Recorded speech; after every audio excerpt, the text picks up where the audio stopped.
Smart phone choose ചെയ്യുമ്പോൾ കേരളത്തിൽ ഒരൊറ്റ എക്സ്പെർട്ടേ ഉള്ളൂ. Oxygen, the smart phone expert. Father Joseph Puthenpurekal, welcome to the show, Acho. Thank you.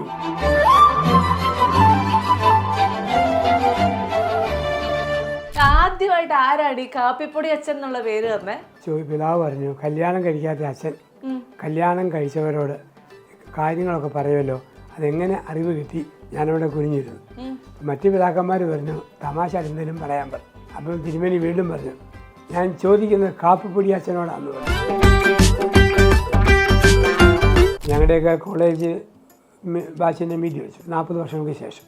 അപ്പം അന്ന് നമ്മൾ സുന്ദരത്തോടെ നോക്കിയെടുത്ത് കാണാൻ ആഗ്രഹിച്ചു വായിച്ചാൽ പെൺപിള്ളേരുണ്ട്. ആ ഭാവനയിലാണ് 40 വർഷം കഴിഞ്ഞ് വന്നത്. അന്ന് ഏറ്റവും ആരാധനയോടെ കണ്ടതൊക്കെ പൊറോട്ടയ്ക്ക് വെച്ചിട്ട് മാവ് പോലെ എന്ന് വെച്ചാൽ ഇടയ്ക്ക് എനിക്ക് അങ്ങ് തോന്നിയായിരുന്നു ഒരു കല്യാണം അങ്ങ് കഴിച്ചേക്കായിരുന്നു, എനിക്ക് തുണി കഴുകി തരാൻ ഒരാളെ കിട്ടുമായിരുന്നല്ലോ എന്ന്. അച്ചോ അത് കുറച്ചൊരു സ്ത്രീ വിരുദ്ധതയല്ലേ അച്ചോ എന്ന് ചോദിച്ചു കഴിഞ്ഞാൽ, ഒരു നല്ല ഭാര്യ ഒരു നല്ല അമ്മയാണെങ്കിൽ ആ ചിന്ത വരികയല്ല തീർച്ചയായിട്ടും. കാരണം അവര് കാലം മാറി അച്ചോ. അതാ നല്ല ഒരു ചെമ്മീനും മാങ്ങായും കറി പൊടിയും അതിനാ രുചിയാടി. നിന്റെ അടുത്ത ബർത്ത്ഡേക്ക് ചേട്ടൻ 5 മണി ഡിസ്കോ മാല പണി തരും അങ്ങ് പറയാ. അത് കൊടുത്തില്ലെങ്കിൽ disco dance കളിക്കാത്തുണ്ടാവും.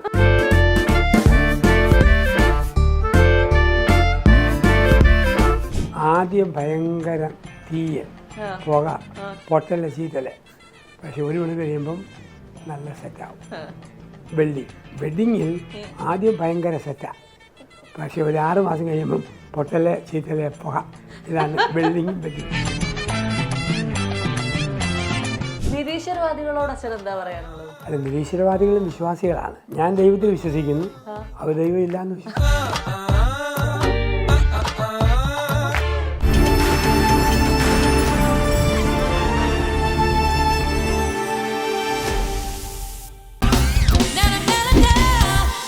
Hello everyone, welcome to the show. കൂടുമ്പോൾ ഇമ്പമുള്ളതാണ് കുടുംബം എന്ന് പറയുമ്പോൾ എൻ്റെ മനസ്സിലേക്ക് വളരെ കുട്ടിക്കാലം തൊട്ട് ഓർമ്മ വരുന്ന ഒരു അച്ഛൻ്റെ മുഖമുണ്ട്. ആ അച്ഛനാണ് എൻ്റെ കൂടെ ഉള്ളത്, father Joseph Puthenpurakkal. Welcome to the show അച്ചോ. Thank you. കുഞ്ഞു കുട്ടിയായിരിക്കുമ്പോൾ തൊട്ടേ ഇങ്ങനെ തന്നെ അച്ഛനിരിക്കുന്നത്. അച്ഛന് പ്രായം ആവണില്ലേ സത്യത്തില്? അതോ ഒന്നാമത്തെ മനസ്സ് വലിയ ഭാരമൊന്നുമില്ല, ഉൾഭാരമൊന്നുമില്ല. പിന്നെ എപ്പോഴും ഈ നമ്മൾ ജനത്തോട് ബന്ധപ്പെട്ടാണല്ലോ. പണ്ട് നായനാർ പറയുമായിരുന്നു ക്ഷീണം വരാത്തതിൻ്റെ കാരണം ജനത്തിൻ്റെ ഉണർവ് പടരുന്നതുകൊണ്ടാണ്. നമ്മളിങ്ങനെ 1000 10,000 ലോകം മുഴുവൻ ഇങ്ങനെ കാണുമല്ലേ, അപ്പം അവരുടെ സന്തോഷവും തൃപ്തിയൊക്കെ നമ്മളിലേക്ക് പടരും. അങ്ങനെ പടരുമ്പം ഇങ്ങനെ ഒരു സമയത്ത് കുറേ നാൾ ലോകം കാണാതിരുന്നാൽ ഞാനും പെട്ടെന്ന് വൃദ്ധനാകാം. ആകാത്തതിൻ്റെ കാരണം ജനമല്ല. ഈ ഉൾഭാരമൊന്നും ഇല്ല എന്ന് പറയണത് ഞാൻ കല്യാണം കഴിച്ചിട്ടില്ല, എനിക്ക് കൊച്ചുങ്ങളില്ല, തലവേദനകളില്ല എന്നുള്ളതാണോ? അതെ, അല്ലാതെ വേറൊരു മറ്റൊരു കടപ്പാടൊന്നും ആരോടും ഇല്ല. നമുക്ക് അങ്ങനെ ആരും ചെയ്തു തീർക്കാനോ അങ്ങനെയൊന്നും ഇല്ല. ഫ്രീ. ഓരോ ദിവസം ഉറങ്ങുമ്പം മരിച്ചാലും കുഴപ്പമില്ല, അതുപോലെ ഉറക്കം. അത് ശരി. അങ്ങനെ ഈ ഞാൻ ഇന്ന് അച്ഛനെ കാണാൻ കാര്യം എന്ന് പറയുന്നത്, അച്ഛൻ രാജകന്യക എന്ന് പറഞ്ഞൊരു സിനിമയിൽ അഭിനയിച്ചിട്ടുണ്ടെന്ന്. അങ്ങനെ അച്ഛന് ചുളുവിലൊരു മറ്റൊരു സെലിബ്രിറ്റിയും കൂടെ ആകാനുള്ള ശ്രമത്തിലാണോ? എന്തായിരുന്നു ആ പരിപാടി? അത് ഈ ആകസ്മികമായിട്ട് വന്ന് തീരുന്നതാണ്. നമ്മളൊന്നും പ്ലാൻ ചെയ്യുന്നില്ല. ഒരു നല്ല പടമാണെന്ന് കണ്ടു. അപ്പം അത് ഒത്തിരി നന്മതിന്മകളെ കുറിച്ച് വിവേചിക്കാൻ സഹായിക്കുന്ന ഒരു പടമാണ്. അതിൻ്റെ ഒരു ഭാഗമായിട്ട് അല്പസമയം ചേർന്നിരിക്കാൻ അവസരം കിട്ടി. അങ്ങനെ അങ്ങ് ചേർന്ന് വന്നതാണ്. അച്ഛൻ ഞാൻ ഇങ്ങോട്ട് വരുന്ന വഴിക്ക് ഇങ്ങനെ അച്ഛൻ്റെ ഇങ്ങനെ യൂട്യൂബിൽ നോക്കിക്കഴിഞ്ഞാൽ ഇഷ്ടംപോലെ ക്ലിപ്പിങ്ങുകൾ കിട്ടുമല്ലോ. അപ്പോൾ അതിലൊരു ക്ലിപ്പ് ഞാൻ കണ്ടതാണ്. ഇടയ്ക്ക് എനിക്ക് അങ്ങ് തോന്നിയായിരുന്നു ഒരു കല്യാണം അങ്ങ് കഴിച്ചേക്കായിരുന്നു, എനിക്ക് തുണി കഴുകി തരാൻ ഒരാളെ കിട്ടുമായിരുന്നല്ലോ എന്ന്. അപ്പം ഞാനിപ്പോൾ തിരിച്ച് ചോദിക്കുകയാണ്, അച്ചോ അത് കുറച്ചൊരു സ്ത്രീ വിരുദ്ധതയല്ലേ അച്ചോ എന്ന് ചോദിച്ചു കഴിഞ്ഞാൽ അച്ഛൻ എന്ത് മറുപടി തരും? ഞാൻ പറയാം, ഒരു സ്ത്രീ വിരുദ്ധ പക്ഷമായിട്ട് ചിന്തിക്കുന്നവർക്ക് സ്ത്രീ വിരുദ്ധതയാണ്. ഒരു നല്ല ഞാൻ സ്ത്രീ വിരുദ്ധ പക്ഷമല്ല, ഞാൻ സ്ത്രീ അനുയോജ്യ പക്ഷമാണ്. അങ്ങനെയാണെങ്കിൽ അങ്ങനെയുള്ളത് ചിന്തിക്കുള്ളേ. ഒരു നല്ല ഭാര്യ ഒരു നല്ല അമ്മയാണെങ്കിൽ ആ ചിന്ത വരികയല്ല തീർച്ചയായിട്ടും. കാരണം അവര് ജീവിക്കുന്ന ജീവിതത്തിൽ ആര് തുണി അലക്കി ആര് കഴിയുന്നൊന്നും ചിന്തിക്കുകയല്ല. അത് ഒരു ഭാര്യ പറ്റുമെങ്കിൽ അത് ചെയ്തു കൊടുക്കും, സാധാരണ കാണുന്നത്. അപ്പം അങ്ങനെ ചിന്തിക്കുന്നത്. അതേസമയത്ത് ഇന്നിപ്പം ഒത്തിരി കാലം മാറി വെച്ചോ. അതാ ആ വരുന്നവർക്ക് അങ്ങനെ വരും, അങ്ങനെ വന്നോട്ടെ. ഈ കാപ്പിപ്പൊടി അച്ഛ എന്ന് വിളിക്കുന്നവരുണ്ട്, അല്ലെങ്കിൽ അങ്ങനെ പല പല പേരുകളിൽ വിളിക്കുന്ന ആൾക്കാരുണ്ടല്ലോ. അല്ല, അച്ഛന് സ്വയം ഇഷ്ടമുള്ള പേരെന്താ? എനിക്ക് ഏറ്റവും ഇഷ്ടം എൻ്റെ പേര് വിളിക്കുന്നതാണ് ജോസഫ് പുത്തൻപുരയ്ക്കൽ. ജോസഫ് എന്ന് വിളിക്കാനാണോ അച്ഛന് ഇഷ്ടം? ജോസഫ് അച്ഛാന്ന് വിളിക്കുന്നവരുണ്ട്. പക്ഷെ ഇപ്പം കാപ്പിപ്പൊടി കേട്ട് അങ്ങനെ വിളിക്കാൻ ബുദ്ധിമുട്ടില്ല. ആണ്. കേട്ട് അത് മനസ്സങ്ങ് പൊരുത്തപ്പെട്ടു പോയി. ആണ്. മീഡിയ ആയിട്ട് പേരായതുകൊണ്ട്. ആ. ആദ്യമായിട്ട് ആരാണ് ഈ കാപ്പിപ്പൊടി അച്ഛൻ എന്നുള്ള പേര് തന്നെ? അത് നമ്മുടെ മർത്തോമാ സഭയിലെ ക്രിസോസ്റ്റം വലിയ തിരുമേനിയാണ്. അദ്ദേഹം എന്താ അങ്ങനെ ഒരു പേര് തരാൻ കാര്യം? ചെങ്ങന്നൂർ ക്രിസ്ത്യൻ കോളേജിലെ അവരുടെ ദമ്പതി സംഗമമായിരുന്നു. അപ്പോൾ നടന്നപ്പോഴത്തേക്ക് പിതാവ് പറഞ്ഞു, കല്യാണം കഴിക്കാത്ത അച്ഛൻ കല്യാണം കഴിച്ചവരോട് കാര്യങ്ങളൊക്കെ പറയുമല്ലോ, അതെങ്ങനെ അറിവ് കിട്ടി? സത്യം, എനിക്ക് സംശയം ഉണ്ടായി. അപ്പം ഞാൻ എന്നാലും പിതാവ് ഇത്രയും പ്രായം കൂടിയ ആളായതുകൊണ്ടേ തമാശയിൽ മറുപടി പറയാനൊരു ബുദ്ധിമുട്ട്. ഞാനവിടെ കുനിഞ്ഞിരുന്നു. അപ്പം മറ്റു പിതാക്കന്മാർ പറഞ്ഞു തമാശ എന്തെങ്കിലും പറയാൻ പറഞ്ഞു. അപ്പം തിരുമേനി വീണ്ടും പറഞ്ഞു, ഞാൻ ചോദിച്ചില്ലേ എങ്ങനെയാണ് പറയാൻ വരുന്നത്, ഞാൻ ചോദിക്കുന്നത് കാപ്പിപ്പൊടി അച്ഛനോടാന്ന് പറഞ്ഞു. അപ്പം ചാനലുകാരെല്ലാം ഉണ്ട്, 1000 ദമ്പതിമാരായിരുന്നു. അപ്പം അവർ പെട്ടെന്ന് കാപ്പിപ്പൊടി അച്ഛനോട് അങ്ങനെ അങ്ങ് ആക്കിയിട്ടു. എനിക്കും ഈ സംശയം ഉണ്ടായിരുന്നു അച്ഛോ. അതായത് നമ്മൾ ഇപ്പോൾ ഒരു കുടുംബ ജീവിതത്തിൽ ഒരു ഭാര്യയും ഭർത്താവും കുട്ടികളും എല്ലാവരുടെ ജീവിച്ചാലല്ലേ ഇതിനകത്തുണ്ടാകുന്ന പ്രശ്നങ്ങളെക്കുറിച്ചും ഇതിനകത്തുണ്ടാകുന്ന രസകരമായ കാര്യങ്ങളെക്കുറിച്ചും ഒക്കെ മനസ്സിലാക്കാൻ സാധിക്കുകയുള്ളൂ. നമ്മളിത് മാറി നിന്ന് കണ്ടു കഴിഞ്ഞാൽ ഇത്തരം കാര്യങ്ങളെക്കുറിച്ച് നമുക്ക് ഇത്ര ആധികാരികമായി സംസാരിക്കാൻ പറ്റുമോ? ഈ ചോദ്യത്തിന് അച്ഛൻ എന്ത് മറുപടി നൽകും? മറുപടി ഇത്രേ ഉള്ളൂ, നിങ്ങളൊക്കെ ഒരു ഭർത്താവിനെ കണ്ടിട്ടുള്ളൂ, ഒരു വീടും. ഞാൻ 1,00,000 ഭർത്താക്കന്മാരും 1,00,000 ഭാര്യമാരെയും കാണുന്ന ആളാണ്. കുടുംബ കോടതിയായിട്ട് ബന്ധപ്പെട്ടും അല്ലാതെ കാണാൻ വരുന്നു. അപ്പം അങ്ങനെ വരുമ്പം അനേകരുടെ അനുഭവം വരുമ്പോഴത്തേന് നമുക്ക് ഗ്രൂപ്പായിട്ട് അത് ചെയ്യാൻ പറ്റും. അപ്പം ഒരു 50 പേര് കാര്യം പറഞ്ഞാൽ വേറൊരു 50-നും അതിൻ്റെ തന്നെ വരും. ഒരു 5-6 ഇഷ്യൂസേ ബേസിക്കലി ഉള്ളൂ. അപ്പം അത് ഇത് വെച്ചുകൊണ്ട് നമുക്ക് നിർദ്ദേശം കൊടുക്കാൻ പറ്റും. അച്ഛൻ്റെ മനസ്സിൽ ഇങ്ങനെ നിൽക്കുന്ന ഇതെന്തൊരു സ്ട്രേഞ്ച് ആണെന്നോ അല്ലെങ്കിൽ അത്തരത്തിൽ ഏതെങ്കിലും രീതിയിൽ നിൽക്കുന്ന ഒരു ഇൻസിഡന്റ് ഉണ്ടോ? അങ്ങനെ ഒറ്റയ്ക്ക് പറയാൻ പറ്റുമല്ല, എന്നാലും ചിലപ്പോൾ നമുക്ക് തോന്നും കല്യാണം കഴിക്കാൻ എന്തൊരു ഭാഗ്യം. കാരണം ചില പെണ്ണുങ്ങളുടെ പെരുമാറ്റം കാണും, ചില സ്ത്രീകളുടെ. കാരണം കേസ് തീർക്കാൻ എളുപ്പം ആണുങ്ങളുടെയാണ്, സ്ത്രീകളുടെ ബുദ്ധിമുട്ടാണ്. കാരണം വൈകാരികമായി അവർക്ക് ഒത്തിരി മുറിവുണ്ട്, ഒത്തിരി വേദനയുണ്ട്. അപ്പോൾ ആ വേദന ഉള്ളതുകൊണ്ട് നമ്മൾ എന്ത് പറഞ്ഞാലും എന്നാലും ഒന്നും പറഞ്ഞ് അവർക്ക് നിൽക്കാൻ പറ്റുള്ളൂ, അത്രയും സഹിച്ചിട്ടാണ്. അതുകൊണ്ട് അങ്ങനെ വരും. പക്ഷെ ആണുങ്ങളോട് അറിയാം അവർ കാണിച്ച തെറ്റുകളുണ്ടെന്നറിയാം, പറഞ്ഞ് ബോധ്യപ്പെടുത്തുമ്പോൾ പിന്നെ തിരുത്താനായിട്ടങ്ങ് തയ്യാറാകും. ഒത്തിരി കുടുംബം അങ്ങനെ രക്ഷപ്പെടാറുണ്ട്. തിരിച്ചുകൊണ്ട് എങ്കിലും ഒരു 70% വരുമ്പോഴും നൊമ്പരം കൂടുതൽ സ്ത്രീകൾക്കാണ്. അത് ശരി. അല്ല, അച്ഛനെ സംബന്ധിച്ച് ഇപ്പോൾ ഒരു സക്സസ്ഫുൾ ആയിട്ടുള്ള ഒരു മാരിറ്റൽ ലൈഫിന് എന്തെങ്കിലും ഒരു 3 അഡ്വൈസുകൾ കൊടുക്കാവോ എന്ന് ചോദിച്ചു കഴിഞ്ഞാൽ അച്ഛൻ എന്തൊക്കെ അഡ്വൈസുകളായിരിക്കും കൊടുക്കുക? ഒന്നാമത് നമ്മൾ പറയുന്നത് ഈ കോപം വരുമ്പോൾ സംസാരിക്കാതിരിക്കുക. കാരണം അങ്ങനെ സംസാരിക്കുമ്പോൾ നമ്മുടെ വികാരം പുറത്തേക്ക് ചാടിയാലും വിവേകത്തിന് മുറിവേക്കും. അത് ഭാര്യ ഭർത്താവിനും ഭർത്താവ് ഭാര്യയാണല്ലോ. അപ്പോൾ ആ സമയത്തൊന്നും മൗനം പാലിക്കുന്നതാണ് നല്ലത്. ചാണക്യസൂത്രത്തിൽ പറയുവേ നമ്മൾ മൗനം പാലിക്കേണ്ട 10 മുഹൂർത്തങ്ങൾ. അതിൽ ഏറ്റവും പ്രധാനപ്പെട്ടതാണ് ദാമ്പത്യത്തിൽ എന്തെങ്കിലും പ്രശ്നം വരുമ്പോൾ തമ്മിൽ വാക്ക് പറഞ്ഞ് മുറിക്കരുത്. ദമ്പതികൾക്ക് അവർ മൗനം പാലിക്കണമെന്ന്. രണ്ടാമത് വരുന്നത് ഈ നിരാശ വരുമ്പം തീരുമാനം എടുക്കരുത്. നമുക്ക് അതായത് ചില സാമ്പത്തികമായിട്ടോ അല്ലെങ്കിൽ എന്തെങ്കിലും ബുദ്ധിമുട്ട് വന്നു, എല്ലാം തീർന്നു ചത്തേക്കാം അല്ലെങ്കിൽ ഇവിടുന്ന് മുങ്ങിയേക്കാം, അങ്ങനെ വരുമ്പോൾ ചുമ്മാ കുറേ ദിവസം അനങ്ങാതിരിക്കണം. അപ്പോൾ അത് കഴിയുമ്പം നമ്മൾ വിശ്വസിക്കുന്ന ദൈവമുണ്ട്, അവിടുന്ന് ഒരു മറുപടി ഏതെങ്കിലും നമ്മൾ ഓർക്കാത്ത പരിഹാരം വരും. മൂന്നാമത് ആഹ്ലാദം വരുമ്പോൾ വാഗ്ദാനം കൊടുക്കരുത്. വാഗ്ദാനം കൊടുത്താൽ അത് പൂർത്തിയാക്കണം. ചുമ്മാ ഭാര്യയോട് നല്ല ഒരു ചെമ്മീനും മാങ്ങായും കരു കുഴിയുമ്പോൾ ഞാൻ രുചിയാടി നിൻ്റെ അടുത്ത ബർത്ത്ഡേക്ക് ചേട്ടൻ 5 മണി ഡിസ്കോ മാല പണിച്ച് തരും അങ്ങ് പറയുക. അത് കൊടുത്തില്ലെങ്കിൽ ഡിസ്കോ ഡാൻസ് കളിക്കാത്തുണ്ടാവും.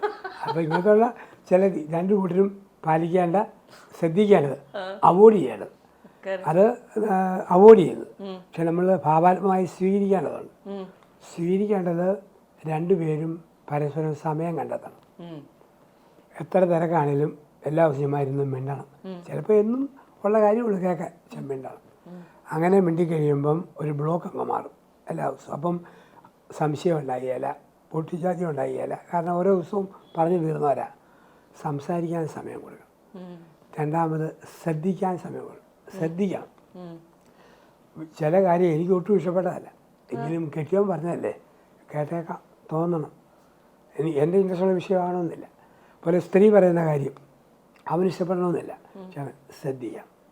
അത് 2. മൂന്നാമത് ഈ സ്വന്തമായിട്ടുള്ളൊരു പ്രാർത്ഥനാ ജീവിതം വേണം കുടുംബത്തിൽ. കാരണം നമ്മൾ ഒത്തിരി ലോകത്തിൽ ഓടി നടന്നാൽ കൊച്ചു കൊച്ചു പ്രശ്നം വരുമ്പോൾ നമ്മളങ്ങ് തളരും, വാടും. കാരണം നമുക്ക് നമ്മുടെ ശക്തിയേ ഉള്ളൂ. ഒരു അദൃശ്യമായ ശക്തിയിൽ വിശ്വാസമുണ്ടെങ്കിൽ അതെന്തും ആയിക്കോട്ടെ, ആരും ആയിക്കോട്ടെ. ഈ രാജകന്യക എന്ന് പറഞ്ഞ സിനിമയിലൊക്കെ അഭിനയിക്കുക എന്ന് പറഞ്ഞ അച്ഛനെ വിളിച്ചപ്പോഴത്തേക്കും അച്ഛൻ 2 തവണ ആലോചിച്ചായിരുന്നോ, ഞാൻ ഇനി സിനിമയിലേക്കൊക്കെ പോകേണ്ടതുണ്ടോ, അതോ ഇപ്പൊ അങ്ങനെ ഇങ്ങനെ ഞാൻ ചെയ്യുന്ന പരിപാടികളിലൊക്കെ തന്നെ ഫോക്കസ് ചെയ്തങ്ങ് നിന്നാൽ മതിയോ എന്ന്? അതങ്ങനെ ഒരു ചിന്തയില്ല. കാരണം ഒരു കഴിഞ്ഞ 10 വർഷമായിട്ട് രംഗത്തിൽ ഇതിനുമായിട്ട് പുറകിൽ ഒത്തിരി ഉണ്ട് ഞാൻ. അത് ശരി. ഉദാഹരണം ഇപ്പം ഈ പ്രദീപനൊക്കെ ആയിരുന്നു വിതരണം ചെയ്ത മുന്തിരിവള്ളികൾ തളർക്കുമ്പോൾ ഒരു പടമുണ്ട്. അപ്പം അതിൻ്റെ ധ്യാനപ്രസംഗം സിനിമയാക്കിയതാണ്. അപ്പം ഞാൻ തന്നെ ഇരുന്ന് പറഞ്ഞു കൊടുത്തു, ഇന്ന അതാണ് മോഹൻലാൽ കളിക്കുന്നതൊക്കെ, ഈ പണങ്ങിയാൽ ഇറങ്ങാൻ വേണ്ടി എന്തെല്ലാം ചെയ്യണം. അപ്പം അങ്ങനെ അതിൽ വന്നു. പിന്നെ ഈ നീരാളിക്കകത്ത് മോഹൻലാൽ കേൾക്കുന്നത് എൻ്റെ പ്രസംഗം കേട്ടോണ്ട സമയം ചെലവഴിക്കുന്നത്. അപ്പോൾ ഈ അച്ഛൻ ഇവിടെയും വന്നോന്ന് ചോദിക്കുന്നു. പിന്നെ പഴയ ഹരിശ്രീ അശോകനുണ്ടല്ലോ, അവരെല്ലാം ചേർന്ന് കാറ്റിനിരിക്കുന്ന സിനിമയ്ക്കകത്ത് അച്ഛനായിട്ട് തന്നെ ഞാൻ ചെറിയ റോൾ ചെയ്തിട്ടുണ്ട്. പിന്നെ കഴിഞ്ഞ പോലെ ഇറങ്ങിയ ബുമറാങ് ചെമ്പൻ വിനോദൊക്കെ ഉള്ള അപ്പോൾ എൻ്റെ ധ്യാനപ്രസംഗം കാണിച്ചുകൊണ്ടാണ് സിനിമ പോകുന്നത്. അപ്പോൾ ആ ബാക്ക്ഗ്രൗണ്ട് നമുക്കറിയാം. പിന്നെ ഇതിനകത്ത് വരാൻ കാരണം എനിക്ക് ഒത്തിരി ഇഷ്ടമായിരുന്നു. കാരണം നല്ല ഇങ്ങനൊരു പടം ഒത്തിരി നാളായിട്ടില്ലേ. ഇപ്പോൾ ഈ മാതാവിനെയൊക്കെ കാണിച്ചും ജാതിമത ഭേദമന്യേ മാതാവിനൊരു സ്നേഹമുണ്ട്. അപ്പം ഒരു മാതാവിൻ്റെ സാന്നിധ്യം ഒരു നാടിന് വരുന്ന അനുഗ്രഹം, അത് ഉഴപ്പുമ്പം വരുന്ന ഒരു തിന്മയുടെ അനുഭവങ്ങൾ, അതിനൊരു ഭാഗമായിട്ട് ഒരല്പം ചേർന്ന് നിൽക്കാൻ അവസരം കിട്ടിയപ്പോൾ അങ്ങ് ചേർന്നു എന്നുള്ളതേ ഉള്ളൂ. അല്ല, ഈ വേഷം മാറ്റി വെച്ച അച്ഛൻ ഒരു ക്യാരക്ടർ ആവാൻ അച്ഛൻ ചെയ്യോ? ഇല്ല, ചെയ്യാൻ ഇല്ല. ഈ കുപ്പായി ഇവിടെ നമുക്ക് വരുന്നൊക്കെ ചെയ്യും. നരം അത് സിനിമാ നടൻ്റെ അഭിനയമാവേ, ഇത് നമ്മുടെ ജീവിതം തന്നെയായിട്ടാണ് കാണിക്കുന്നത്. അച്ഛാ, എപ്പോഴെങ്കിലും ഒക്കെ തമാശ പറഞ്ഞ അച്ഛൻ എപ്പോഴെങ്കിലും ഒരു കല്യാണം കഴിച്ച് നോക്കിയിരുന്നെങ്കിലോ എന്ന് തോന്നിയിട്ടുണ്ടോ അച്ഛാ? അങ്ങനെ തോന്നിയിട്ടില്ല. കാരണം നമ്മൾ ഈ വിവാഹത്തിലാണല്ലോ എപ്പോഴും കേൾക്കുന്നത് അല്ലേ. അപ്പം ചില ആൾക്കാരുടെ കൗൺസിലിംഗ് കഴിയുമ്പോൾ വെറുതെ എന്തൊരു ഭാഗ്യം, പെണ്ണ് കെട്ടിയില്ലല്ലോ. അപ്പം അങ്ങനെയുള്ള ചിന്തകൾ അങ്ങനെ അവിടെ വരാം. രണ്ടാമതായിട്ട് നമ്മളൊരു കാര്യത്തിന് വേണ്ടി കൊടുക്കുന്ന ജീവിതമാണ്. പൊളിറ്റീക്സിന് വേണ്ടി ഏകയാനി കല്യാണം കഴിക്കാമെന്ന് നിന്നു. പിന്നെ ജീവിത സമ്മതത്തിൽ പിന്നീട് ഒരിക്കലും ആയി. അദ്ദേഹം സന്യാസി ആയിരുന്നില്ല, ഒറ്റയാൻ. സയൻസിന് വേണ്ടി അബ്ദുൽ കലാം അങ്ങ് നിന്നു. വാജ്പേയി പൊളിറ്റീക്സിന് വേണ്ടി നിന്നു. ചില കാര്യങ്ങൾക്ക് വേണ്ടി ചിലർ നിൽക്കുമല്ലോ.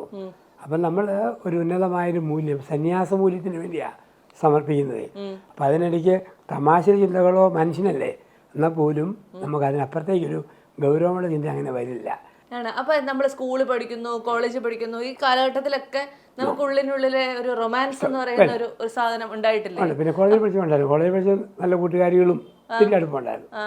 എന്നിട്ട് പിന്നെ അതിനെ ആ ഇഷ്ടങ്ങളെയൊക്കെ എങ്ങനെ മാറ്റി വെക്കാൻ പറ്റുന്നത്? വിവാഹം, ജീവിതം, സന്യാസം, പൗരം, അങ്ങനെ പലതും കണ്ടു. എനിക്കിഷ്ടം പൗരോഹിത്യതയായിരുന്നു. അപ്പം നിങ്ങൾ മറ്റേത് മോശമാണെന്നല്ല. അപ്പം ഇതിനോട് കൂടുതൽ അറ്റാച്ച്മെൻറ്റ് ഇതിനോടായിരുന്നു ആ രീതിയിൽ.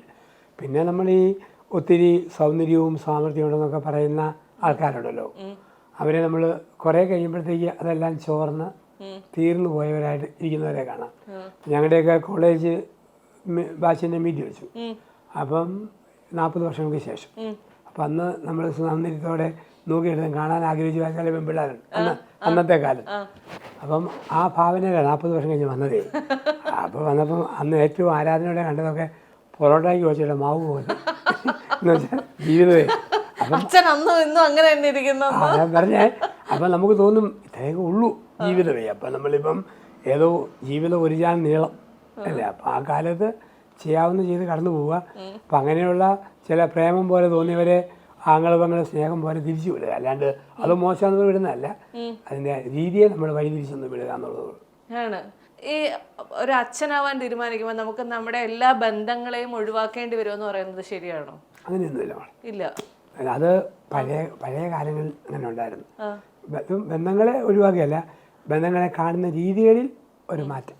ഇപ്പം നമുക്ക് ഏത് സ്ത്രീയെ കണ്ടാലും എൻ്റെ ഭാര്യയായിട്ട് കിട്ടിയാൽ കൊള്ളാവുന്ന ചിന്ത വരും മനുഷ്യർക്കില്ലേ. അതുകൊണ്ട് ഏത് പൂ കണ്ടാലും പറിച്ച് മേശപ്പുറത്ത് വെക്കണം എന്നല്ലേ. അത് പൂ അവിടെ നിൽക്കട്ടെ അതിൻ്റെ സൗന്ദര്യത്തിൽ എന്ന് പറഞ്ഞ പോലെ അങ്ങനെയുള്ള സെക്സിൻ്റെതായ ഫീലിങ്ങിനെ സ്നേഹത്തിൻ്റെ ഫീലിങ്ങായിട്ട് മാറ്റാൻ പഠിച്ചാൽ മതി. അപ്പം നമുക്കൊരു കണ്ണി നോക്കി നിഷ്കളങ്കമായിട്ട് മിണ്ടാനും ഒരു വർത്തമാനം ഉണ്ടല്ലോ. അപ്പം ഒരു സ്ത്രീക്ക് എൻ്റെ നോട്ടം കൊണ്ട് തോന്നല് ഞാൻ എൻ്റെ പെണ്ണാണല്ലോ എന്ന്. അല്ലാതെ നോക്കാൻ നമ്മൾ പഠിക്കണം. ആണ്. ഈ രാജകന്യക സിനിമയിൽ അഭിനയിച്ചപ്പോൾ അച്ഛൻ ഈ സിനിമയെ ഏറ്റവും ഇഷ്ടപ്പെടാനുണ്ടായ ഒരു കാര്യം എന്താണ്? അതായത് ദൈവവിശ്വാസവും സത്യസന്ധതയും ഉള്ളവരെ അവർ വിശ്വസിക്കുന്ന ദൈവം കൈവിടുകയല്ല. അപ്പോൾ ദൈവം ഉണ്ടോ ഇല്ലയോ നമുക്ക് സ്ഥാപിച്ച് കഴിയാനൊന്നും പറ്റുമെന്നല്ല. പക്ഷെ വിശ്വസിക്കുന്ന അതിനുണ്ട് കൈവിടുകയല്ല. നല്ല മനുഷ്യർക്ക് ഈ ടെമ്പററി താൽക്കാലിക തകർച്ചകൾ വരും, പക്ഷെ ആത്യന്തിക വിജയം അവസാനം അവർക്ക് വരും. മോശം മനുഷ്യർക്ക് തൽക്കാലം ഒത്തിരി നേരം ടെമ്പററി ഉണ്ടാകും, പക്ഷെ അവസാനം അവർക്ക് പരാജയമാണ്. അതാണ് ഈ പടത്തിൽ തിന്മയുടെ പ്രിയമായി നിൽക്കുന്ന ആൾ തകരുന്നതും നന്മയുടെ ഉയരുന്നതുമായിട്ട് ആ പടവേ.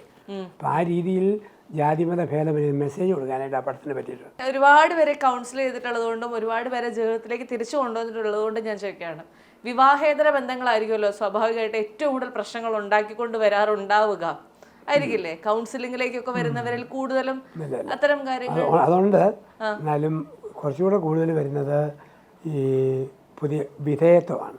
എന്താ? അതായത് ഇന്നത്തെ കാലത്ത് സ്ത്രീകൾക്ക് പുരുഷന്മാരോട് വിധേയത്വം കുറവാണ്, ഒത്തിരി. കാരണം ചിലപ്പോൾ അവനേക്കാൾ ഏൺ ചെയ്യുന്നത് അവളായിരിക്കും പല രീതിയിൽ. പക്ഷേ അടിമയെ പോലെ നിൽക്കണ്ടല്ലോ, കൊടുക്കുന്ന ഉപദേശക്കാരും അങ്ങനെയുള്ളവരാണ്. അപ്പം ആ രീതിയിൽ ഒന്നത്. പിന്നെ പണ്ടൊക്കെയാണ് ഒരു പെൺകുട്ടിക്ക് കുടുംബത്തിൽ പരാജയം എന്ന് കഴിഞ്ഞാൽ മോളെ അല്പം അഡ്ജസ്റ്റ് നിൽക്കാൻ പറയുന്നൊരമ്മ. ഇപ്പോൾ ഒന്നും രണ്ടും കുഞ്ഞുങ്ങളാകുമ്പം എൻ്റെ മുഖം മേലെ തിരിച്ച് പോരാൻ പറയും. അപ്പം അതുകൊണ്ടാണ് പറയുന്നത്, ഈ 3 പേർക്ക് ഒരു സെൻറ്റൻസിൽ ഉപദേശം കൊടുക്കാൻ പറ്റും. വണ്ടിയെ കയറുന്ന യാത്രക്കാരന്, ഗൾഫിൽ പോകുന്ന ഭർത്താവിന്, കെട്ടിച്ച് വിടുന്ന പെണ്ണിന്. ഒരു സെൻറ്റൻസ് ഇവർക്ക് 3 പേർക്ക് ഇഷ്ടമാണ്. പിടിച്ചു നിൽക്കണം കേട്ടോ. പണ്ടതായിരുന്നു അമ്മമാരുടെ ഉപദേശമേ, ഇന്നതില്ല. അപ്പോൾ ആങ്ങളമാരാണെങ്കിൽ നല്ല ശമ്പളമുള്ള പെണ്ണാണ് നീ പോരാൻ പറയും. അവൻ കെട്ടിക്കഴിയുമ്പം പിന്നെ ഇവിടെ വേസ്റ്റ് പോലെ. പക്ഷെ അച്ചോ അത് സത്യമല്ലേ? അതായത് ഇപ്പം നമ്മൾ ഓരോ ദിവസവും കേൾക്കുന്ന കഥകൾ, സ്ത്രീകൾ ആത്മഹത്യ ചെയ്യുന്നു, സ്ത്രീകളെ കൊല്ലപ്പെടുന്നു, അങ്ങനെയൊക്കെ പറയുമ്പോൾ അവർ തിരിച്ചു പോരുന്നതല്ലേ നല്ലത്? ആ അച്ഛനും അമ്മയ്ക്കും ആ കുട്ടി കൂടെ ഉണ്ടാവുന്നതല്ലേ നല്ലത്? തീർച്ചയായിട്ടും അവർ പറയുന്ന പക്ഷേ അങ്ങനെ വരുമ്പം ഈ അങ്ങനത്തുള്ള കേസുകളൊക്കെയാണ് കൂടുതൽ വരുന്നതെന്നാണ് പറഞ്ഞതേ. അപ്പം അതിൻ്റെ പേരിൽ പിരിയുന്നു. പിന്നെ എന്നാ പറഞ്ഞാൽ അനുസരിക്കാത്ത സ്ത്രീകൾ പണ്ടതായിരുന്നില്ല, അതുപോലെ ആണുങ്ങളും. ഈ പ്രത്യേകിച്ച് IT വേൾഡിലൊക്കെ വരുന്ന ഒരു നെഗറ്റീവ് തരംഗമുണ്ട് ദേഹത്തെ. അത് ഈ കമ്പ്യൂട്ടറും മൊബൈൽ ഫോണും എപ്പോഴും ഉപയോഗിക്കുന്നവർക്ക് മുൻകോപത്തിന് സാധ്യതയുണ്ട്. കാരണം അത് അവരുടെ കുഴപ്പമില്ല, അവരുടെ നേരെ സിസ്റ്റത്തിൽ എപ്പോഴും ഇങ്ങനെ വന്ന് അതുകൊണ്ടാണ് ഈ ക്ഷിപ്രകോപം പൊട്ടിത്തെറി അഡ്ജസ്റ്റ് ചെയ്യാൻ പറ്റില്ല. അപ്പം ബേസിക്കലി ഒരു ജോലി മാറി അന്തരീക്ഷം മാറിയാൽ നേരെ ആകുന്നതാണ്. പല സമയത്ത് പിരിഞ്ഞേക്കാന്നുള്ളതാണ് എടുക്കുന്ന തീരുമാനമേ. അപ്പം അങ്ങനത്തുള്ള കേസുകൾ. പിന്നെ ആണുങ്ങളുടെ മദ്യപാനം, അവിശ്വസത, സ്ത്രീകൾ ഭർത്താവിൽ നിർത്തി കിട്ടാതെ വരുമ്പോൾ അവൾ കാണിക്കുന്ന അവിശ്വസത, ഇങ്ങനെ പലതും വരും, ഓരോന്നിനുമുണ്ട്. അച്ഛൻ്റെ ഒരു അഭിപ്രായത്തിൽ അപ്പോൾ ഏത് രീതിയിലുള്ളൊരു ബന്ധം കൊണ്ടുപോകുന്നതായിരിക്കും എപ്പോഴും നല്ലത്? അതായത് സ്ത്രീ എപ്പോഴും ഒരു തട്ട് താഴ്ന്നു നിൽക്കുന്നതായിരിക്കുമോ, അല്ലെങ്കിൽ സ്ത്രീ രണ്ടുപേരും ഒരുമിച്ച് നിൽക്കുന്നതായിരിക്കുമോ, അതല്ല കുടുംബത്തിൽ ആരാണോ കുടുംബം നോക്കുന്നത് അവരൊരു തട്ട് മുന്നിൽ നിൽക്കുന്നതാണോ? ഇതിലേതായിരിക്കും നല്ലത്? കുടുംബം നോക്കുന്നവൾ പോലെ നിൽക്കുന്നതായിരുന്നു പഴയ കാലങ്ങളിൽ നല്ലത്, അന്നത്തെ. ഇന്ന് കാലം മാറിയല്ലോ. നമ്മൾ ബൈബിളിൽ തന്നെ എടുത്താൽ തന്നെ വാരിയിൽ നിന്നും സ്ത്രീയെ എഴുതുന്നൊരു വാക്കുണ്ട്. സ്ത്രീ എന്ന് പറയുന്ന ആൾ വാരിയല്ലാണ് എന്ന് പറഞ്ഞാൽ പല പല തകർച്ചയും വരാതെ പ്രൊട്ടക്റ്റ് ചെയ്യുന്ന ഒരാളാണ്. ഇപ്പം കൂടുതൽ സഹിക്കാനും അഡ്ജസ്റ്റ് ചെയ്യാനും കഴിവും പെണ്ണിനാണ്. പ്രസവവേദന, ദേഹത്തിൻ്റെ ബുദ്ധിമുട്ട് ആണിൻ്റെ പകുതി പോലും പറ്റിയാൽ വായു അടിക്കാനേ പറ്റുള്ളൂ. നേരെ അതുകൊണ്ടാണ് നമ്മുടെ അമ്മമാരുടെയൊക്കെ സഹനമാണ് പല കുടുംബം നിലനിൽക്കാനുള്ള കാരണം. ആ രീതിയിൽ ഇച്ചിരി പോട്ടലും വെച്ച് സഹിക്കുമ്പോൾ ഒത്തിരി നേട്ടമുണ്ട്. അതേസമയം ഇന്ന് ഓർക്കാനുള്ളത് രണ്ടുപേരും തുല്യരാണല്ലോ. ഭർത്താവ് ചെയ്യുന്ന എല്ലാ കാര്യം ഭാര്യയ്ക്ക് ചെയ്യാൻ പറ്റിയല്ല, ഭാര്യയുടെ കാര്യം ഭർത്താവിനും പറ്റിയല്ല. അപ്പം അത് പരസ്പര പൂർവ്വങ്ങളായിട്ട് ഇപ്പോൾ അവൾ ഏൺ ചെയ്താൽ അവളും ഏൺ ചെയ്യുന്നു. ഏൺ ചെയ്യുന്നില്ല തന്നെ മക്കളെ നോക്കുന്നതോ കുടുംബം നോക്കുന്നില്ലേ, അതും രണ്ടും ഒപ്പല്ലേ. അപ്പം തുല്യതയിൽ കണ്ട് പരസ്പര ബഹുമാനം കൊടുക്കുന്നതാണ് ഏറ്റവും റോൾ മോഡൽ ഇന്ന്. രാജകന്യക എന്ന് പറഞ്ഞ സിനിമ നമ്മൾ പൊതുവെ പെട്ടെന്ന് ആളുകൾ സിനിമ കാണാമെന്ന് പറയുന്നത്, തീരുമാനം എടുക്കുന്നതെന്ന് പറയുന്നത് ചിലപ്പോൾ ഒരു ഫാമിലി മൂവി, അല്ലെങ്കിൽ ഭയങ്കര കോമഡി മൂവി, അല്ലെങ്കിൽ യൂത്തിൻ്റെ മൂവി, ഇങ്ങനെയൊക്കെ പറഞ്ഞുകൊണ്ടാണല്ലോ. ഈ സിനിമ ഈ 3 ജോണറുകളിലും പെടുന്നതാണോ എന്ന് ചോദിച്ചു കഴിഞ്ഞാൽ നമ്മളൊന്ന് സംശയിക്കും. അപ്പോൾ പിന്നെ ഇത് കാണാൻ ആൾ കയറുമോ എന്നൊരു സംശയം എപ്പോഴെങ്കിലും അച്ഛനുണ്ടായിരുന്നു? അല്ല, അവർ ആദ്യം പിടിച്ചപ്പോഴൊക്കെ പക്ഷേ എനിക്കറിയാം ഒരു ക്രിസ്ത്യൻ സർക്കിളിൽ നിന്ന് ഭയങ്കരമായ മൂവ്മെൻ്റ് ഉണ്ടാവും. കാരണം എപ്പോഴും അങ്ങനെ ഈയിടെ ഉണ്ടായ 2 പടം, ഫേസ് ഓഫ് ദ ഫേസ്ലെസ് എന്ന് പറഞ്ഞ റാണിമരിയുടെ ഭയങ്കരമായിട്ട് ആൾ കയറി. അതുപോലെ സ്വർഗം സാമാന്യം നന്നായിട്ട് ആൾ കയറി. അപ്പം ഇങ്ങനെ പടം വരുമ്പം വലിയ പബ്ലിസിറ്റി ഇല്ലെങ്കിലും ഒരു 10 പേര് കണ്ടാൽ പറഞ്ഞ് പടരും. ആദ്യത്തെ 3 ദിവസത്തിൽ വളരെ പുറകെ നേരത്ത് ഇന്നലെ 10,000-15,000 രൂപയുടെ കളക്ഷനുകളായി തുടങ്ങി ഒത്തിരി കിടക്കാനല്ലേ. അപ്പം അത് നമുക്ക് വിജയിക്കുമെന്ന് അറിയാം. കാരണം ഇതിനകത്ത് തിന്മയുടെ വശമൊന്നുമില്ല, ഒരു ബോറടിയില്ല, സുന്ദരമായ ഫോട്ടോഗ്രാഫിയാണ്, അതെല്ലാവേ പ്രകൃതി ഭംഗി. ആ കൂട്ടത്തിൽ മനുഷ്യനെ ഒരു ഒരു ഉദ്വേഗത്തോടെ നയിപ്പിക്കുന്ന ഒരു കഥാതന്തുണ്ട്. അതുകൊണ്ട് അത് വിജയിക്കുന്ന അറിയായിരുന്നു. ഒരു പ്രത്യേകിച്ച് അല്ലെങ്കിൽ അതുപോലെ എതിർപ്പ് എന്തെങ്കിലും വരണേ, അങ്ങനെയില്ല. അപ്പോൾ ഇന്നലെ വരെ ആയപ്പോഴത്തേന് അത് നല്ലൊരു നേട്ടമാണ് കാണുന്നത്. പക്ഷേ ചില ഏരിയകളിൽ വളരെ കൂടുതലായിട്ട്. എനിക്ക് സത്യത്തിൽ ഞാൻ ആ തുടക്കത്തിലേ പറഞ്ഞ പോലെ ഈ കൂടുമ്പോൾ ഇമ്പമുള്ളാണ് കുടുംബം. ഒരുപക്ഷെ അച്ഛന് സ്വന്തം സാധനമായിരിക്കില്ല, വേറെ പടത്തിൽ എവിടെന്നെങ്കിലും ആയിരിക്കും. അതുപോലെ അച്ഛന് സ്വന്തമായിട്ട് അച്ഛൻ പറഞ്ഞതിൽ ആളുകൾ ഭയങ്കരമായി കൈയടിച്ച അല്ലെങ്കിൽ ആളുകൾ ഭയങ്കരമായി പ്രോത്സാഹിപ്പിച്ച മറ്റേ ഇതുപോലത്തെ ഒരു ഡയലോഗ് ഏതായിരിക്കും? അതിങ്ങനെ ഞാൻ ഒരിക്കൽ പറഞ്ഞു, ഈ മനോരമയ്ക്ക് വേണ്ടി ചായക്കോപ്പയിലെ കൊടുങ്കാറ്റ് എന്താണെന്ന് ഞാൻ പറഞ്ഞിങ്ങനെ വിവാഹവും വെൽഡിങ്ങും വെഡിങ്ങും രണ്ടും കേട്ടാൽ ഒരുപോലെ ഒരു എൽ മാറി കഴിഞ്ഞാൽ ഒരുപോലെ പറയാം. അപ്പം വ്യത്യാസം എന്താണെന്ന് വെച്ച് കഴിഞ്ഞാൽ വെൽഡിങ്ങിൽ ആദ്യം ഭയങ്കര തീയൽ പുക പൊട്ടല് ചീത്തല്, പക്ഷെ ഒരു മണി കഴിയുമ്പം നല്ല സെറ്റാവും. വെഡിങ്ങിൽ ആദ്യം ഭയങ്കര സെറ്റാണ്, പക്ഷെ ഒരു 6 മാസം കഴിയുമ്പം പൊട്ടല് ചീത്തല് പുക. ഇതാണ് വെൽഡിങ്ങും വെഡിങ്ങിൻ്റെ. ഈ രാജകന്യക സിനിമയെ കുറിച്ച് ചിലപ്പോൾ ആളുകൾ ഇങ്ങനെ ഇതൊക്കെ കാണാൻ പോകണോ വേണ്ടയോ എന്നൊക്കെ ആലോചിച്ച് നിൽക്കുന്ന ആളുകൾ ഉണ്ടാവുമല്ലോ, അവരോട് അച്ഛൻ എന്ത് പറയും? ഞാൻ പറയുന്നത് ടൈം പാസിന് നല്ലതാണ് അത്. പ്ലസ് ഇതിനകത്തുനിന്നും കുറേ ജീവിത മൂല്യങ്ങൾ എല്ലാവർക്കും സ്വീകരിക്കാൻ പറ്റും. നന്മ ചെയ്ത് പോവുക, എന്തെല്ലാം വന്നാലും അവസാനം അത് ജയിക്കും. തിന്മ ചെയ്ത് പോകും, എന്തെല്ലാം നേട്ടം ഉണ്ടായാലും അവസാനം അത് മരിക്കും, തീരും. ആ ഒരു മെസ്സേജ് ഉള്ളത് കൊണ്ട് കാണുക. പിന്നെ കുഞ്ഞുങ്ങളെയൊക്കെ ഇത് കാണിക്കുമ്പോൾ അവർക്കൊരു ദൈവവിശ്വാസത്തിൽ, ചേച്ചി മാതാവിൽ, ഈശ്വര വിശ്വാസത്തിലൊക്കെ വളരാനായിട്ട് ഒരു സഹായമാവും. ആ രീതിയിലാണ് കഥയുടെ പൊതു അവതരണം, ആ രീതിയിൽ ഉപകാരപ്രദമാവും. ഒരു ചോദ്യോട് ചോദിച്ച് അവസാനിപ്പിക്കട്ടെ. ഇപ്പോഴത്തെ തലമുറയ്ക്ക് ദൈവവിശ്വാസം ഒട്ടും ഇല്ലാതായി വരുന്നതായി അച്ഛന് തോന്നുന്നുണ്ടോ? അങ്ങനെ തോന്നുന്നില്ല. കാരണം എല്ലാ കാലങ്ങളിലും ഉണ്ട് വിശ്വാസമുള്ളവരും ഇല്ലാത്തവരും. പഴയതിനേക്കാൾ ഇന്ന് അല്പം കൂടി യുക്തിക്ക് വളർച്ചയുണ്ട്. പണ്ടും ഇതുപോലുള്ളവരുണ്ട്, അന്ന് മീഡിയ ഇല്ല, അതാരും അറിയുന്നില്ല. ഇന്നിത് ഇങ്ങനെയുള്ളവരൊക്കെ ഇഷ്ടംപോലെ മീഡിയ വരുമ്പം അറിയുന്നു എന്നുള്ളതേ ഉള്ളൂ. എല്ലാ കാലങ്ങളിലും ഒരുപോലെ കുറേ അങ്ങോട്ട് പോകും, വീണ്ടും അത് തിരിച്ചു വരുന്നു. നിരീശ്വരവാദികളോട് അച്ഛൻ എന്താ പറയാനുള്ളത്? അല്ല, നിരീശ്വരവാദികളും വിശ്വാസികളാണ്. ഞാൻ ദൈവത്തിൽ വിശ്വസിക്കുന്നു, അവർ ദൈവം ഇല്ലയെന്ന് വിശ്വസിക്കുന്നു. എല്ലാം ഒരു വിശ്വാസമാണല്ലോ. അലക്സ് പറഞ്ഞ പോലെ ഒരു വിശ്വാസം അതിലെ എല്ലാം എന്നുള്ളൂ. അപ്പം അവർക്ക് അവരുടേതായ ജീവിത സാഹചര്യങ്ങളിൽ അവർക്ക് അങ്ങനെയാണ് ഉരുത്തിരിഞ്ഞ് വന്നത്. ഒക്കെ നമുക്ക് മനസ്സാക്ഷിയെ വിധിക്കാൻ പറ്റിയല്ലോ. അച്ഛനെന്ന രീതി ഞാൻ പറയും, നിങ്ങളും വിശ്വാസത്തിൽ വളരണമെന്ന് എൻ്റെ ആഗ്രഹം, വളരണം എന്നുള്ളതാണ്. അപ്പം അങ്ങനെ പറയാനല്ലാതെ അത് സബ്ജക്റ്റീവാണ്, നമുക്കൊന്നും വേറൊന്നുമേ അതിനകത്ത് പറയാൻ പറ്റുമല്ല. അങ്ങനെ അവർ നിരീശ്വരവാദിയാണെങ്കിൽ പോലും നന്മ ഒത്തിരി ഉണ്ടെങ്കിലേ, സത്യവും നീതിയും നന്മയും മുറുകെ പിടിക്കുന്നുണ്ടെങ്കിൽ അവർ ഡയറക്റ്റ്ലി ഫെയ്ത്ത് പ്രൊഫസ് ചെയ്തില്ലെങ്കിലും അവരും ദൈവത്തിൻ്റെ ഫെയ്ത്തിലാണ് അവർ. കാരണം ദൈവം വഴിയും സത്യവും ജീവനും നന്മയാണ്. അത് പുണരുന്ന ആരും പേരിൽ എന്ത് പേരിലും ആയിക്കോട്ടെ, പക്ഷെ അവനും വിശ്വാസിയാണ്. ഇൻഡയറക്റ്റ് ആയിട്ടാണ് അവൻ്റെ ഫെയ്ത്ത് പ്രൊക്ലെയിം ചെയ്യുന്നുള്ളൂ. ടുവേർഡ്സ് എൻഡിലേക്ക് വന്നപ്പോൾ എനിക്ക് മറ്റേ ഞാൻ സ്കൂളിൽ പഠിച്ചിട്ടുള്ള മറ്റേ മോറൽ സയൻസിൻ്റെ ബുക്ക് വായിക്കുന്ന പോലത്തെ ഒരു ഫീല് വരുന്നു. എല്ലാ കാലത്തും മോറൽ സയൻസിൻ്റെ സ്കോളർഷിപ്പിനെ സ്ഥിരമായി പോയിക്കൊണ്ടിരുന്ന ഒരാളെന്നുള്ള നിലയിൽ എൻ്റെ നൊസ്റ്റാൾജിയൊക്കെ ഉണർത്താൻ സഹായിച്ച അച്ഛന് എല്ലാവിധ താങ്ക്സ് പറയുകയാണ്. താങ്ക് യു സോ മച്ച് അച്ഛൻ, കണ്ടെത്താൻ സാധിച്ചതിൽ ഒത്തിരി സന്തോഷം. താങ്ക് യു അച്ഛൻ. സ്മാർട്ട് ഫോൺ ചൂസ് ചെയ്യുമ്പോൾ കേരളത്തിൽ ഒരു ഒറ്റ എക്സ്പെർട്ടേ ഉള്ളൂ, oxygen, the smart phone expert.